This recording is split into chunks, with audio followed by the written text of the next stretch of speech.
अस्सलाम वालेकुम। Voice of America Washington से मैं हूँ सारा जमान। आप देख रहे हैं व्यू 360। ट्रंप इंतजामिया की जानिब से मखसूस मुस्लिम मुल्कों के शहरियों की अमरीका आमद पर पाबंदी आइन की खिलाफ वर्जी है या नहीं? अमरीकी सुप्रीम कोर्ट में आज से जरा का आगाज। लाइव रिपोर्ट और कानूनी माहिर की राय हम आपके लिए लेके आएंगे आज के शो में। और अफगान महाजरीन पाकिस्तानी मईशत पर सिर्फ एक बोझ है या पाकिस्तान को उनसे कोई फ़ायदा भी हुआ है? इस पर भी एक तफसीली रिपोर्ट शामिल है आज के प्रोग्राम में। और भी बहुत कुछ आज के वॉइस ऑफ अमेरिका के व्यू 360 में हम आपके लिए लेकर आए हैं। प्रोग्राम का बाकायदा आगाज़ करते हैं। कैंसर नहीं, ये हमें नहीं हो सकता। जनूबी एशिया में खवातीन कैंसर के सबब कम उम्र में क्यों जान से हाथ धो बैठती हैं? We can drink our beverage. Plastic का गैर जरूरी इस्तेमाल कम करने के कुछ दिलचस्प तरीके। ट्रंप इंतजामिया की जानिब से चंद मखसूस मुस्लिम अक्सरियती ममालिक के शहरियों की अमरीका आमद पर पाबंदी के फैसले पे आज अमरीकी सुप्रीम कोर्ट में जरा का आगाज़ हुआ है, जिसके बाद ये फैसला होगा कि आया सफरी पाबंदियाँ आइन के मुताबिक हैं या नहीं। इससे पहले कि हम आपको अमरीकी सुप्रीम कोर्ट लेकर चलें, एक नज़र डालते हैं सफरी पाबंदियों के हुक्मनामों पर। गुज़िश्ता साल सदारत का ओहदा संभालने के एक हफ्ते बाद 27 जनवरी को सदर ट्रंप ने 7 मुस्लिम अक्सरियती ममालिक से मुसाफिरों की आमद पर पाबंदी आयद कर दी। पनाहगज़ीनों के प्रोग्राम को 120 रोज़ के लिए मुअत्तल कर दिया, जबकि शामी पनाहगज़ीनों की आमद पर गैर मुबैना मुद्दत के लिए पाबंदी लगा दी। इस हुक्मनामे के खिलाफ मुल्क के कई बड़े एयरपोर्ट्स पर मुजाहरे हुए। 6 मार्च को ट्रंप इंतजामिया ने इस फहरिस्त इराक का नाम खारिज कर दिया और बाकी 6 मुल्कों के अमरीकी ग्रीन कार्ड और वीज़ा होल्डर्स को सफरी पाबंदियों से इस्तिस्ना दे दिया, लेकिन शामी पनाहगज़ीनों की आमद को इस मरतबा 120 रोज़ के लिए रोक दिया गया।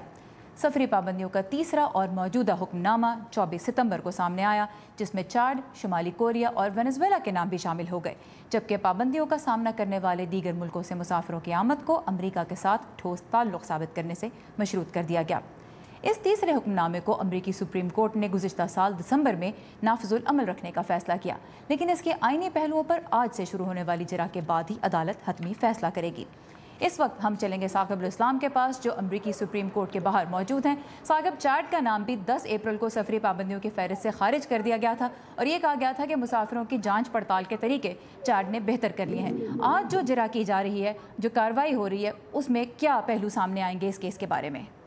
जी सारा, आज जो अमरीकी सुप्रीम कोर्ट में मुकदमा ज़ेर बहस है वो है ट्रंप वर्सेस हवाई, यानी रियासत हवाई ने अमरीकी सदर ट्रंप के सफरी पाबंदियों के हुक्मनामे को ये कहकर चैलेंज किया है सुप्रीम कोर्ट में कि ये जो हुक्मनामा है इस सदर के इख्तियारात में नहीं, क्या कि वो किसी मखसूस मुल्क के शहरियों पर पाबंदी आयद कर सके। उसके अलावा इसमें यह मौक़िफ़ भी इख्तियार किया गया है कि क्या ये जो हुक्मनामा है ये अमेरिका के वफाकी इमिग्रेशन के कवानीन से मुताबिकत रखता है या नहीं। और तीसरी बात जो रियासत हवाई और मुस्लिम एसोसिएशन ऑफ हवाई ने इस मुकदमे में आज वो बात करेंगे, वो ये है कि क्या ये अमरीकी आइन से मुतसादिम तो नहीं, जिसमें किसी भी कौमियत या मजहब को दूसरे पर बरतरी हासिल नहीं। तो इन पॉइंट्स पर बहस होगी। अमरीकी सोलिसिटर जनरल जो हैं वो ट्रंप इंतजामिया की तरफ से जराह करेंगे और दोनों तरफ के दलाइल सुनने के बाद अमरीकी सुप्रीम कोर्ट का जो पैनल है, जिसमें 9 जजेस होते हैं और इसमें कंजर्वेटिव जजेस की तादाद ज़्यादा है, यानी 5 तो ट्रंप इंतजामिया को कदरे ये शायद उनको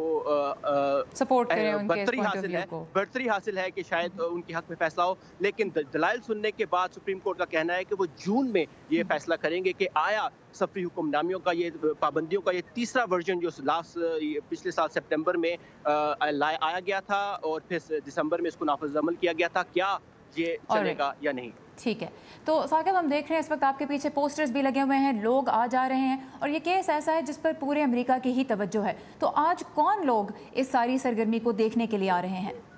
जी सारा, बिल्कुल, यहाँ आज सुबह से ही काफ़ी तादाद में लोग इकट्ठे होना शुरू हो चुके हैं। अगर मैं आपको दिखा सकूँ तो मेरे राइट साइड पे बहुत सी तंजीमों के लोग हैं, जिसमें अमेरिकन सिविल लिबर्टीज़ यूनियन है, केयर है जो कि council on American Islamic relation है, इसके अलावा south Asian American leading together जैसी तंजीमें हैं जिन्होंने यहाँ पर एहतजाज और रैलीज की कॉल्स दी हैं। कुछ ही देर में मुकदमे की समाअत का आगाज़ होगा, लेकिन उससे पहले लोग सुबह से ही इकट्ठे होना शुरू हो गए। इसके अलावा यहाँ जो लोग आए हैं उनमें से वो लोग भी शामिल हैं जिनके घर वालों पर या जो खुद इन सफरी पाबंदियों से मुतासिर हुए हैं। इसके अलावा यहाँ वाशिंगटन डीसी मेट्रो एरिया और पूरे अमेरिका से कुछ ऐसे वकला भी यहाँ मौजूद हैं जो इमिग्रेशन के कानून के बारे में यहाँ पर काम करते हैं, और वो आज इस जिरा को सुनने के लिए सुप्रीम कोर्ट के अंदर जाएंगे, और वो सुबह से ही लाइन में खड़े हुए हैं। तो इस वक्त यहाँ पर आप देख सकती हैं कि बहुत से लोग जो है वो इकट्ठे होना शुरू हो चुके हैं, और उम्मीद ये की जा रही है कि मजीद इसमें इजाफा ही होगा। राइट, बादल आए हुए हैं, बारिश भी हल्की हल्की हो रही है, लेकिन उसके बावजूद हमने देखा कि मीडिया भी बड़ी तादाद में मौजूद है, और जैसा कि हमने पहले भी कहा, इस केस पे आज पूरे अमेरिका की नज़र है। साकिब अल इस्लाम सुप्रीम कोर्ट से हमारे साथ थे, बहुत शुक्रिया आपका। Thank you. अदालत जो फैसला करेगी इस केस के बारे में, जून में वो फैसला आएगा, लेकिन अमेरिका में शहरी हुकूक के मुस्तकबिल के लिहाज से ये बहुत अहम होगा। अदालत आज किन पहलुओं को सामने रख के फैसला करेगी, इस बारे में हम राय लेंगे माहिर कानून खालिद कहलू से, और इस वक्त वो रियासत केंटाकी के शहर लुईविल से बज़रिया स्काइप हमारे साथ हैं। खालिद साहब, वेलकम टू व्यू 360। हमने देखा कि दिसंबर में अदालत ने कहा कि अमेरिका का वीज़ा लेने के लिए किसी भी शख्स को जिसका ताल्लुक उन मुल्कों से है जिन पे सफरी पाबंदियाँ आयद की गई हैं, उसे ठोस ताल्लुक जो यहाँ पे साबित करना होगा, वो कंडीशन लगाना गलत नहीं है, उसे नाफिजुल अमल करार दे दिया गया था। तो अब अदालत किस बुनियाद पे हतमी फैसला करेगी या पीछे रह क्या जाता है? इसमें जो आज क्वेश्चन सुप्रीम कोर्ट आंसर करने की कोशिश करेगी वो ये है कि ये जो बैन है इसकी बुनियाद मुसलमानों के ख़िलाफ़ नफ़रत है या कि अमेरिका की रियासती सलामती है। तो ये जो बेसिक आर्गूमेंट यही है कि जो इसके बैन के जो अपोनेंट हैं वो ये कह रहे हैं कि जी ये सिर्फ मुसलमानों के ख़िलाफ़ एक मुहिम है, क्योंकि प्रेसिडेंट ट्रंप ने अपनी कैंपेन में कहा था कि total ban on Muslims, complete shut down on Muslims. तो वो जो उनके इस तरह के जो दावे थे और इस तरह की जो तकरीरें थीं, अब उनको वो जो है इस मसले में उनके ख़िलाफ़ आर्ग्यू किया जाएगा। वैसे मुझे लगता नहीं है कि ये जो बैन है इसको सुप्रीम कोर्ट इनवैलिड करार देगी। मेरा ख्याल है कि अभी जो ये वर्जन है, जो तीसरा वर्जन है, ये कॉन्स्टिट्यूशनल लगता है।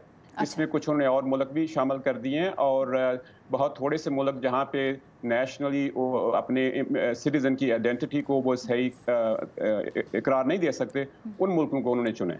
अच्छा, ये बताइए, इससे पहले हमने देखा, अगर हम अमेरिका की तारीख पर नज़र डालें तो चीन से आने वालों पर, ईरान और क्यूबा से आने वाले शहरियों पर भी पाबंदियाँ लगी थी, मुख्तलिफ अदवार में, मुख्तलिफ पॉलिटिकल सिनेरियोज़ की वजह से। तो जो दूसरे मुल्कों से लोग अमेरिका आना चाहते हैं, वीज़ा लेना चाहते हैं, क्या यह ज़रूरी है कि अमेरिका हर शख्स को यहाँ आने की इजाज़त दे? उनके क्या हुकूक हैं और रियासत का क्या हक़ है? बिल्कुल, कोई किसी का ये राइट नहीं है कि वो इस मुल्क में इमिग्रेट कर सकते हैं। प्रेसिडेंट के पास और कांग्रेस के पास बड़ी ब्रॉड पावर है, तो ये कोई ऐसी चीज़ नहीं है कि जी लोगों के ख़िलाफ़ कोई जुल्म हो रहा है कि उनको इस मुल्क में नहीं आने दिया जा रहा। प्रेसिडेंट, अगर कोई और भी प्रेसिडेंट होता ना, प्रेसिडेंट ट्रंप के अलावा कोई भी प्रेसिडेंट होता, तो ये यहाँ तक सुप्रीम कोर्ट तक पहुँचना ही नहीं था, क्योंकि ये इस प्रेसिडेंट की पावर है कि वो चाहें इमिग्रेशन लॉज जो हैं वो लोगों को बैन कर सकते हैं। बस इसमें से इनको एक चैलेंज यही है कि इसकी जो बुनियाद है, इसका जो मोटिव है, वो रेशियल और रिलीजियस एनिमस तो नहीं है। तो मेरा ख्याल है कि सुप्रीम कोर्ट जवाब देगी कि नहीं है, प्रेसिडेंट की पावर लीगल और वैलिड है और ये डिसीजन रैशनल है। ऑलराइट, तो आज से जिरा का आगाज़ हो गया, और जैसा कि हमने प्रोग्राम में पहले भी बताया, जून में इस मामले पे फैसला सामने आ जाएगा। खालिद कहलू हमारे साथ थे रियासत केंटाकी से। खालिद साहब, आपके वक्त का और आपकी इंसाइट का बहुत शुक्रिया। Thank you. लेकिन दूसरी तरफ अगर हम सूरत हाल देखें तो ट्रंप इंतजामिया की जानिब से इमिग्रेशन निज़ाम में तब्दीली की कोशिशों को आज एक और धचका लगा है। वाशिंगटन डीसी की एक वफाकी अदालत ने बचपन में गैर कानूनी तौर पर अमेरिका लाए गए नौजवानों को दिए गए कानूनी तहफ़्फ़ुज़ को ख़त्म करने का मंसूबा गैर कानूनी करार दिया है। अदालत ने महकमा दाखिली सलामती को तारकीन वतन का ये प्रोग्राम ख़त्म करने की ठोस वजूहात 90 रोज़ में पेश करने का हुक्म दिया है। इस प्रोग्राम के ख़ात्मे से तकरीबन 8 लाख नौजवानों को अमेरिका से बेदखली का ख़तरा है। इनकी अक्सरियत का ताल्लुक लातीनी अमेरिका से है। अमेरिका में तारकीन वतन पर बहस होती है और पाकिस्तान में महाजरीन पर। एक अंदाजे के मुताबिक पाकिस्तान में 20 से 25 लाख अफ़गान महाजरीन आबाद हैं, जिनकी आमद का आगाज़ सन 1989 में सोवियत अफवाज के अफ़गानिस्तान में दाखिले से हुआ। सोवियत फ़ौजें वापस चली गईं और फिर अमेरिकी अफवाज वहाँ आ गईं, लेकिन लाखों अफ़गान शहरी अब भी अपने मुल्क वापस नहीं जा सके। पाकिस्तान बाद दिल नाख्वास्ता हर कुछ अरसे बाद रजिस्टर्ड महाजरों की क़याम की मुद्दत में तोसी तो कर देता है, लेकिन कुछ तजियाकार कहते हैं कि पाकिस्तान ने उनकी मौजूदगी से फ़ायदा भी उठाया है। तफसीलात नदीम याकूब की इस रिपोर्ट में।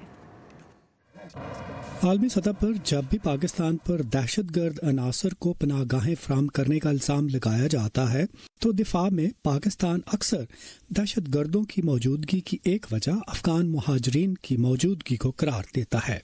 पाकिस्तान को इतने बड़ी तादाद में अफ़गान मुहाजिरीन की मौजूदगी में اس بات کا تانا نہیں دیا جا سکتا کہ ان میں کون رہتا ہے اور ان میں کون آتا ہے، چونکہ ہمارے بارڈرز اوپن ہیں۔ اگر یہ مہاجرین کی واپسی ہو جائے اس کے بعد ہم یقینی بنا سکتے ہیں کہ ہمارے ملک کے اندر کوئی ناپسندیدہ عناصر قطعی طور پہ موجود نہ ہوں جو کسی بھی لحاظ سے افغانستان میں کوئی منفی کردار رکھتے ہوں۔ پاکستانی وزیر داخلہ نے کچھ عرصہ پہلے وائس آف امریکہ کو بتایا تھا کہ پاکستان کی خواہش ہے کہ بین الاقوامی برادری مہاجرین کی افغانستان آبرومندانہ واپسی کے لیے اس کی مدد کرے، مگر افغان مہاجرین پر ایک کتاب کی مصنفہ اور پشاور یونیورسٹی کی پروفیسر نسرین غفران کہتی ہیں کہ پاکستان نے مہاجرین کو اپنے مفاد کے لیے استعمال کیا ہے اور اب بھی کر رہا ہے۔ دنیا کے نظر میں ہے، بلکہ ایون یہاں پر بھی بہت بڑے کافی لوگ ہیں جو یہ نظریہ رکھتے ہیں کہ جی ہم نے ان کو اسٹریٹجک ایسٹس کے طور پر استعمال کیا ہے، اس سے ہم نے فائدہ اٹھایا ہے، کیونکہ یہی لوگ تھے جو مجاہدین کی سپلائی لائن تھی اور یہ وہاں پر ایک جنگ لڑ رہے تھے افغانستان میں، تو ان کے ہوتے ہوئے پاکستان بھی ان کو ایز اے بارگیننگ چپ استعمال کرتے، ایز اے پریشر ٹیکٹک استعمال کرتے، تو مجھے نہیں لگتا کہ یہ اتنے جلد واپس جائیں گے۔ پاکستان اور امریکہ سوویت یونین کے خلاف جن مجاہدین گروہوں کو مالی اور عسکری امداد فراہم کر رہے تھے ان کا اثر و رسوخ ان مہاجر کیمپوں پر تھا۔ اقوام متحدہ کا ادارہ UNHCR مہاجرین کو امداد فراہم کرتا رہا، لیکن ان کے زیادہ تر معاملات پاکستان کے کمشنریٹ فار افغان ریفیوجیز کے ذمہ ہی رہے۔ تاہم اس وقت مہاجرین کی ایک بڑی تعداد کو رجسٹر نہیں کیا گیا۔ حالیہ کچھ برسوں میں عالمی توجہ مشرق وسطی افریقہ اور اب روہنگیا مہاجرین پر مرکوز رہی ہے، اور افغان مہاجرین پر توجہ نہ ہونے کے برابر ہے۔ کچھ مبصرین کا خیال ہے کہ پاکستان میں پیدا ہونے والے افغانوں کو اب پاکستانی شہریت دے دی جانی چاہیے۔ جو اسٹیٹسٹک سامنے آئی ہیں اس سے پتہ چلتا ہے کہ 70% آبادی جو ہے ان لوگوں کی جو کہ یہ سو کالڈ ریفیوجیز ہیں ان کیمپس میں ہیں وہ پاکستان میں پیدا ہوئے، وہ تو افغان بھی نہیں۔ تو ایک فیصلہ پاکستان کر سکتا ہے، لیکن بہت بڑا سیاسی فیصلہ ہے، وہ یہ کہ آپ ابھی کوئی 2-2.5 ملین جو لوگ ہیں ان کو آپ سٹیٹس دے دیں پاکستانی سٹیزن شپ کا۔ ہر سال ہزاروں مہاجرین واپس افغانستان بھیجے جاتے ہیں، مگر ان میں سے بیشتر پھر پاکستان واپس آ جاتے ہیں۔ انٹرنیشنل آرگنائزیشن فار مائیگریشن نے پاکستان میں افغان باشندوں کی رجسٹریشن شروع کر رکھی ہے، جس سے تجزیہ کار پر امید ہیں کہ افغان مہاجرین کی اپنے وطن مستقل آبادکاری کی کوششوں میں مدد ملے گی۔ ندیم یعقوب، اردو VOA، واشنگٹن۔ پشتون تحفظ موومنٹ کے رہنما منظور پشتین نے آج خیبر ایجنسی میں قومی اسمبلی کے رکن حاجی شاہ جی گل کی رہائش گاہ پر حکومتی مذاکراتی جرگے سے ملاقات کی، جس میں صوبائی وزیر اطلاعات شاہ فرمان خیبر پختونخوا حکومت کی نمائندگی کر رہے تھے۔ منظور پشتین نے اس موقع پر لاپتہ افراد کی بازیابی کا مطالبہ دہراتے ہوئے کہا کہ وہ کسی ایسے شخص کی رہائی کا مطالبہ نہیں کرتے جو دہشت گردی میں ملوث ہو۔ منظور پشتین کا کہنا تھا کہ پشتون تحفظ تحریک کے تمام مطالبات پاکستانی آئین کے مطابق ہیں اور وہ ایسا کوئی مطالبہ نہیں کر رہے جو ملک کے قومی مفاد کے خلاف ہو۔ پشتون تحفظ تحریک فاٹا، پشاور اور لاہور میں بڑے جلسے کر چکی ہے اور 12 مئی کو کراچی میں ایک اور جلسے کی تیاری کر رہی ہے، تاہم الیکٹرانک میڈیا میں اس تحریک کی سرگرمیوں کی کوریج نہ ہونے کے برابر ہے۔ دوسری جانب رپورٹرز وداؤٹ بارڈرز کی نئی سالانہ رپورٹ کے مطابق پاکستان میں آزادی صحافت کی صورتحال 2016 کے مقابلے میں پچھلے سال بہتر رہی، تاہم رپورٹ میں یہ کہا گیا ہے کہ صحافیوں کو انتہا پسند گروپوں، مذہبی تنظیموں اور انٹیلیجنس اداروں کے ہاتھوں نشانہ بننے کا خدشہ لاحق رہتا ہے اور از خود سینسرشپ کا رواج بھی بڑھ رہا ہے۔ اس رپورٹ کی تفصیلات سمیت دنیا بھر سے اہم خبروں کے لیے آئیے ہماری ویب سائٹ urduvoa.com پر۔ اس ویب سائٹ پہ آپ وائس آف امریکہ کے ریڈیو پروگرامز براہ راست سن سکتے ہیں اور ہمارے پروگرام ویو 360 میں شامل رپورٹس بھی دوبارہ دیکھ سکتے ہیں۔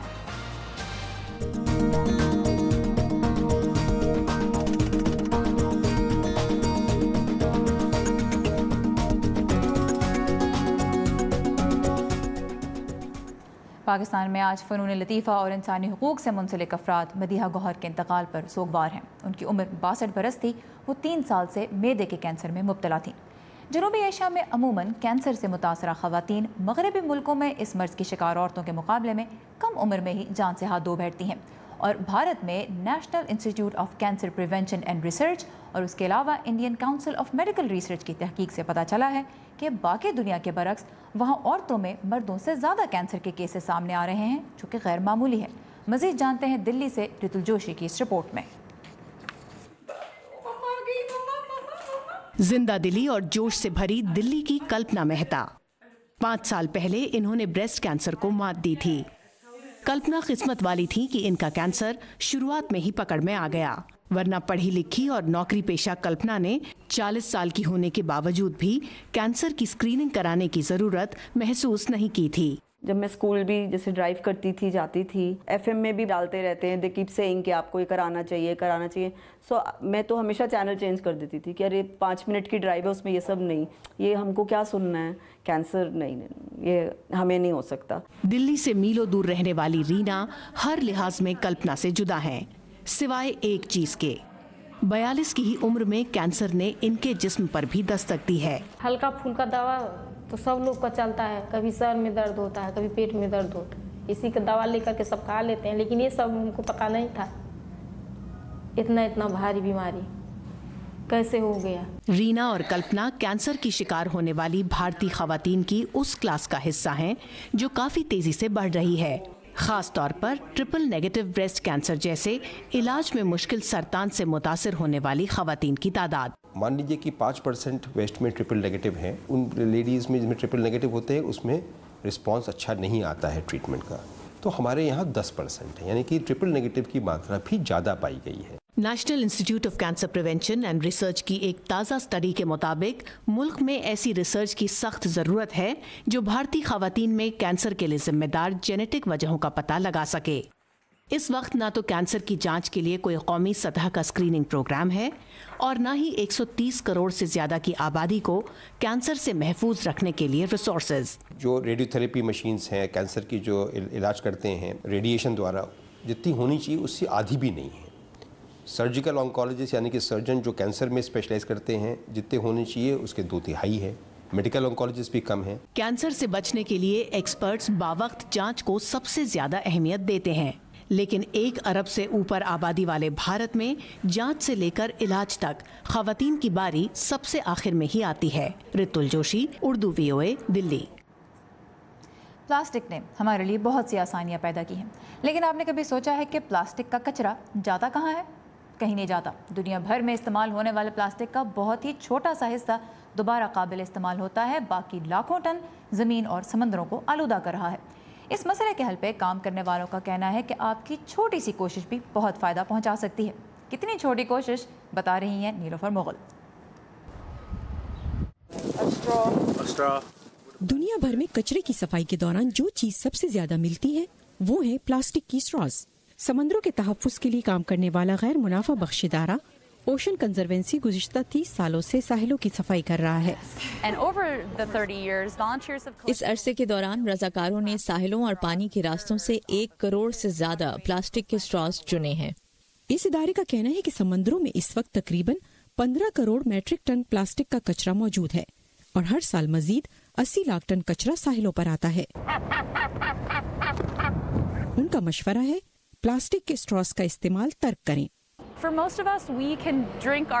زیادہ تر لوگ اپنے مشروبات بغیر اسٹرا کے بھی آسانی سے پی سکتے ہیں، اسی لیے ہم اسٹرا پر توجہ دے رہے ہیں کیونکہ یہ اس کچرے میں کمی لانے کا آسان سا طریقہ ہے جو بعد میں ساحلوں کو گندا کرے گا۔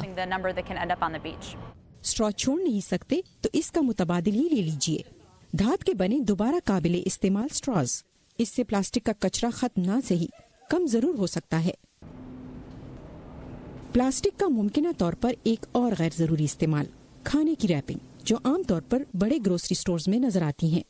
فرینڈز آف ارتھ یورپ اور زیرو ویسٹ یورپ کے ایک نئے مطالعے سے پتہ چلتا ہے کہ پلاسٹک ریپنگ اصل میں پھل سبزیوں کو تازہ نہیں رکھتی اور خوراک کا ضیاع کم ہونے کی بجائے بڑھتا ہے کیونکہ گاہک ضرورت سے زیادہ خرید لیتے ہیں۔ 2014 اور 2016 کے درمیان ہم نے پلاسٹک کی پیکیجنگ میں 40 سے 50% اور ضائع ہونے والی خوراک کی مقدار میں 2 گنا اضافہ دیکھا۔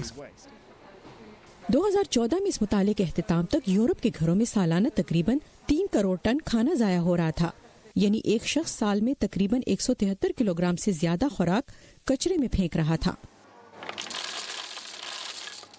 लंदन में प्लैनेट ऑर्गेनिक नामी स्टोर ने अपनी दुकान में अनपैकेज्ड के नाम से एक सेक्शन खोला है, जहां लोग खुश्क राशन दोबारा काबिल इस्तेमाल थैलों में भर कर ले जा सकते हैं। हमने 2006 में पहली जीरो वेस्ट शॉप कायम की और प्लास्टिक पैकिंग के बगैर खरीदारी में नुमाया इजाफा देखा। समंदरों में प्लास्टिक के मसले से मुतालिक आगाही बढ़ने से लोगों ने इस बारे में सोचना शुरू कर दिया है। क्रिसमस से अब तक हमारी सेल्स में 40% इजाफा हुआ है। खुराक की सनत में प्लास्टिक का किरदार नजरअंदाज नहीं किया जा सकता, लेकिन अब जब हम जमीन को प्लास्टिक से पहुंचने वाले नुकसान से वाकिफ हो ही गए हैं, तो माहिरीन का कहना है कि वक्त आ गया है कि ये सनत मुतबादिल तरीके भी तलाश करे। नीलोफर मुगल, उर्दू VOA। बरतानिया में साइंसदानों ने अब एक ऐसा एंजाइम भी दरियाफ्त किया है जो प्लास्टिक को तेजी से खाता है। साइंसदान पहले ही प्लास्टिक खाने वाला बैक्टीरिया दरियाफ्त कर चुके हैं और इसके एंजाइम पर एक तजर्बे ने बैक्टीरिया की प्लास्टिक को गलाकर खाने की सलाहियत को मजीद तेज़ कर दिया। ये एंजाइम बिल्कुल उसी तरह काम करता है जिस तरह डिटर्जेंट में शामिल अज्जा चिकनाई को काटते हैं, ये भी उसी तरह से प्लास्टिक को गलाकर काट डालता है। उम्मीद की जा रही है कि बरतानिया की यूनिवर्सिटी ऑफ पोर्ट्समथ और दीगर इदारों के साइंसदानों की इस दरियाफ्त से प्लास्टिक का कचरा कम करने में बड़े पैमाने पर भी फ़ायदा उठाया जा सकेगा। और आखिर में एक ऐसी दास्तान जो भारत और पाकिस्तान में कई इख्तलाफात के बावजूद भी लोगों को यकज़बान और यक ख्याल कर देती है, और वो है हीर रांझा की मोहब्बत की दास्तान, जिसे वारिस शाह की हीर में पेश किया गया है। इसका तर्जुमा अंग्रेज़ी, फ्रांसीसी, अरबी, फ़ारसी, संस्कृत और उर्दू ज़बानों में हो चुका है, लेकिन हीर सुनने का असल मज़ा आता है पंजाबी ज़बान में, और इसे सुनाना भी एक फ़न है। ऐसे फ़नकार कहाँ मिलते हैं? आइए चलते हैं सूबा पंजाब के शहर जंडियाला शेर खान। ओ बाग बाग रजड़ा भी हो रहा है। मेरा नाम मोहम्मद अमीन है, रंधावा फैमिली से मेरा तल्लक है। गांव है हमारा रहनी के मनारा, उधर का रहशी हूँ। हम बैठे हैं जंडियाला शेर खां में, पीर हज़रत पीर वारिस शाह के मज़ार के ऊपर बैठे हैं। बहुत बड़े दानिश्वर फ़लसफ़ा पंजाबी के, अंग्रेज़ों ने इनको शेक्सपियर क्या गए।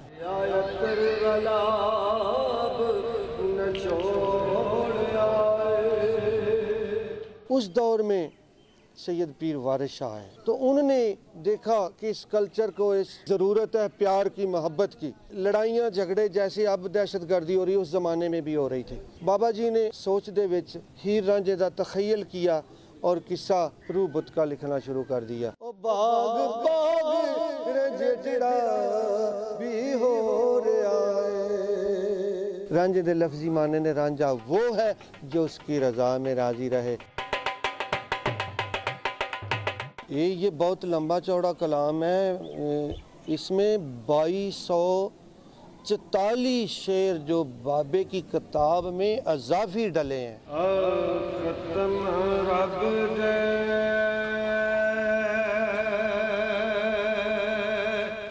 उर्स पे होता है ना मुकाबला, हीर खानी होता है। पूरे पंजाब से जो पंजाबी सुनने वाले या पढ़ने वाले हैं ना, पूरे पंजाब से लोग तकरीबन मेरे कुल पंजाब के 13 वार्ड 14 हैं।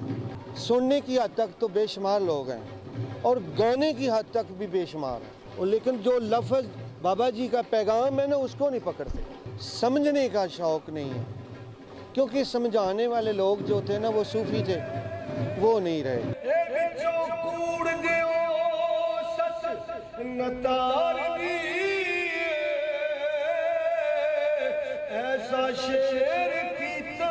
ये था हमारा आज का व्यू 360। ताज़ा तरीन खबरों और फीडबैक के लिए आइए facebook.com/VOA उर्दू के पेज पर, या फॉलो कीजिए हमारा ट्विटर हैंडल @urduvoa। सारा ज़मान को इजाज़त दीजिए। खुदा हाफ़िज़।